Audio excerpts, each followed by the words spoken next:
let's do some tie-dyeing. So, step one, get all your stuff together. Do you got it? Good. Step two, you want to turn your article according to the pattern you're trying to create. So for the swirl, which is kind of like the basic one that you see where colors go, you can use as many colors as you want. I have used up to 6. Today I'm just using 2. So yeah, I chose turquoise and purple. So for turning your shirt for the spiral pattern, you just basically you grab it in the middle and you twist it like this. You want to kind of create a flat roll, so keep it kind of like straight as you go. Make sure your swirls are a little bit, or they're not too crazy. The sleeves, you don't have sleeves, so we're not going to worry about that. But the sleeves can be a little bit tricky to get in there. But yes, you want a nice sleeve. Okay, so basically now you have a swirled up piece of fabric. You want to secure it with elastics. So I go one straight across the middle. Oop, broke one. Straight across the middle. Like that.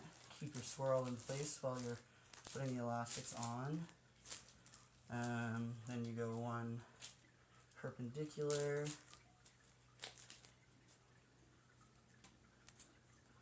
So for the swirl, I always use 3 elastics because it splits it into kind of like 6 nice pieces of pie, which makes it really easy to color. I'm trying to do this quickly, but I'm also trying to make sure it doesn't look terrible. Okay, 3rd elastic. And then I just adjust these ones so that it's more even.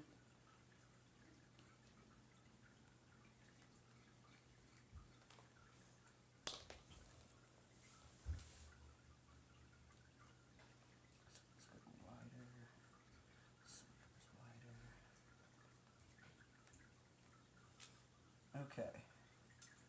So you can see.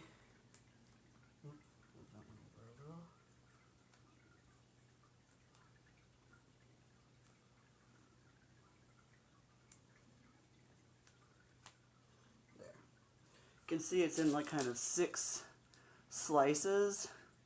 One of them is way too big.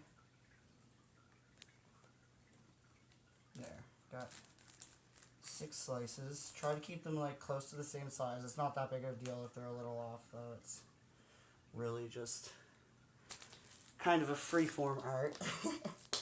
So next thing you're going to want to do is glove up. No glove, no love. Pretend I didn't say that. And I already have plastic laid down, but tie-dye has some kind of tendency of getting everywhere. I can't control it. Okay, so basically what you're going to want to do, bring this in a little closer for you.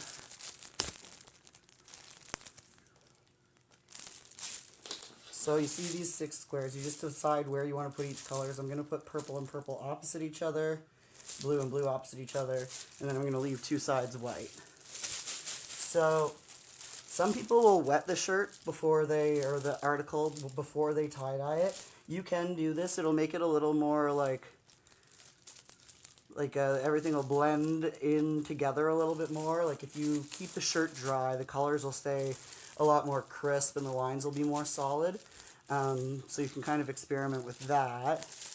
But I like to do it dry. I like the cleaner lines, unless I'm doing something specific.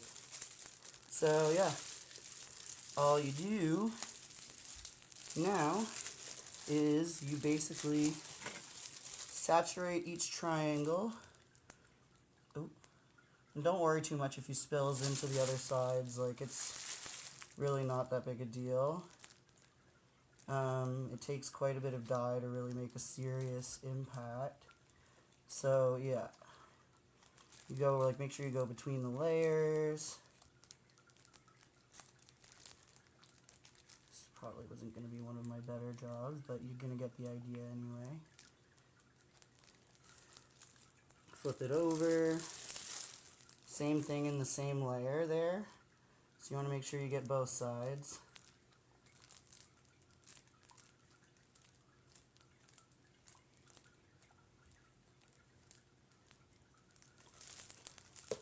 There's some extra stuff in here, so I'm just going to keep kind of pressing it in.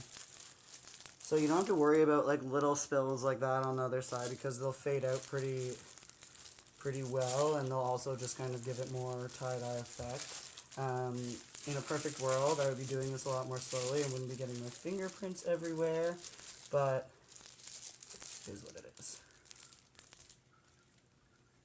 Got an exam to write.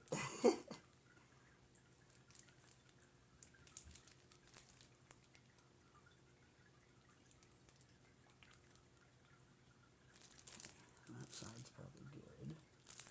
This side's probably not. The closer you go, when you, I sometimes, like, when I'm doing a better job at this, I'll avoid, like, just the very, very middle, because if you put all the colors in and they touch at the very center, they'll all kind of, like, blend in, and you might get, like, brown, depending on the colors you're using.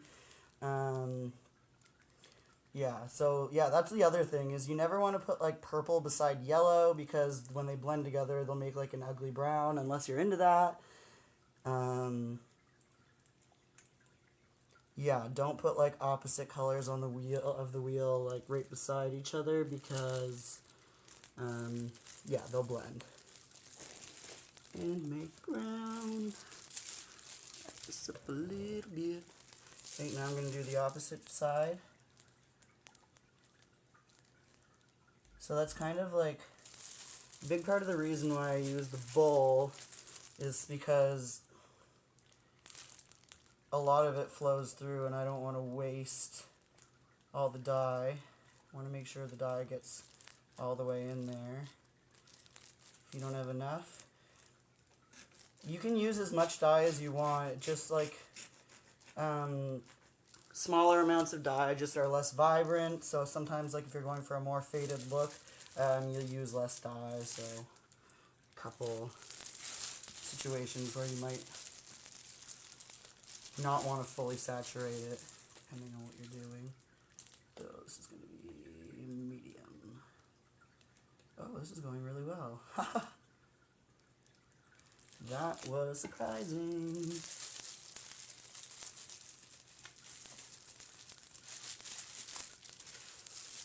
Okay, so keep going with my blue.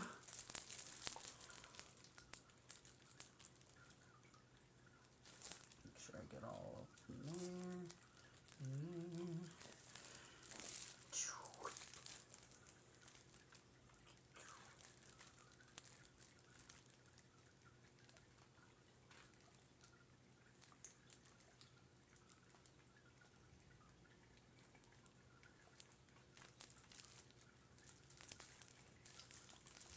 Yeah, and again, like, don't worry if you miss spots, because it's tie-dye. It's not calligraphy, for fuck's sake.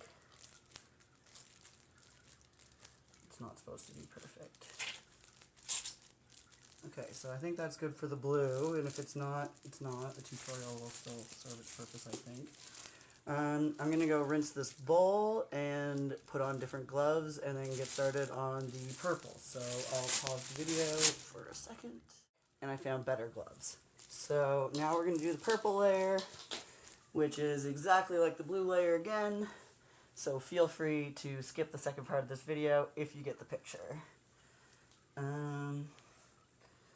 you down just there. Get my purple. Alright. So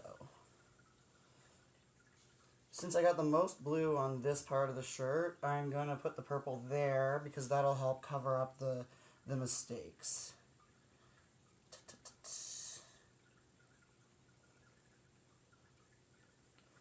It's blue, purple, and white, so I can go right into the middle. If they mix together, they're probably just going to look really cool. But like I said, like watch out for like your red and green or your purple and yellow kind of thing. Trying to be a little less spilly than I was the first time. But you gotta really sink it down there. So like really like get it down there in the like cracks of the shirt. You can pull them apart and see like it's still all white. So make sure you really go between the layers of each spiral to get your colors in there. And the back side.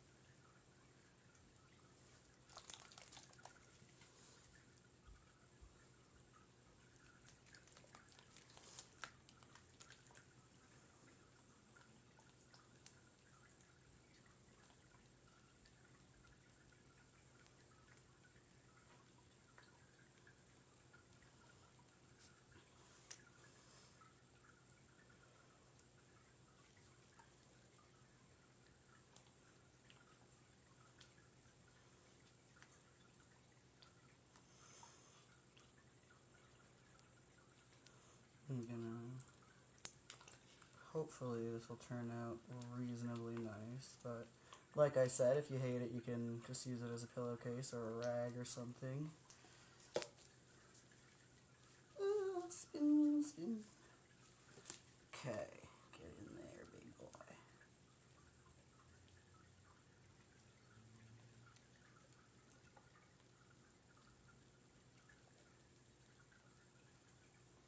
Okay, so I think I got that fairly saturated on both sides, so I'm just gonna call it a day. So to set it, basically all you do is you put it in a plastic bag and then you leave it for 24 hours. After the 24 hours is up, you rinse it in cold water until it runs clear, and then hang it up to dry. And the first time you wash it just in cold water with no soap. The end.